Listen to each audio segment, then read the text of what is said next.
இன்றைக்கி நம்ம பார்க்க போகிறது கவர்மெண்ட்டில் கொடுத்த மெட்டர்னிட்டி கிட் பற்றி தான். ஸோ ஒன்ஸ் உங்களோட ப்ரெக்னென்சி கன்ஃபார்ம் ஆனதும் உங்கள் ஊரில் இருக்கக்கூடிய ஆரம்ப சுகாதார நிலையத்துக்கு போயிட்டு உங்களுடைய ப்ரெக்னென்சியை ரெஜிஸ்டர் பண்ணணும்.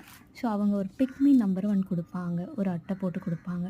அது ரொம்ப ரொம்ப இம்பார்ட்டண்ட். குழந்தையோட பர்த் சர்டிஃபிகேட் எல்லாத்துக்குமே அது தேவைப்படும். ஸோ இந்த பாக்ஸில் வந்து 2 பாட்டில் ப்ரோட்டீன் பவுடர், 1/2 லிட்டர் ஆவின் நெய், தென் ஒரு cotton towel, 2 Lime dates, 1 kg கொடுத்துருந்தாங்க. அதுக்கப்புறம் ஒரு க்யூட்டாக அழகாக பிங்க் கலரில் ஒரு காஃபி மேக், அப்புறம் 3 அயன் சிரப் கொடுத்துருந்தாங்க. அவங்க வந்து என்கிட்ட தெளிவாக சொல்லிட்டாங்க, நான் வந்து இந்த அயன் சிரப்பும் ப்ரோட்டீன் பவுடரும் 5th மந்த்லேருந்து தான் எடுத்துக்கணும்னு சொல்லிட்டு. இப்போ எனக்கு 3rd மந்த் தான் கம்ப்ளீட் ஆகிருக்கு.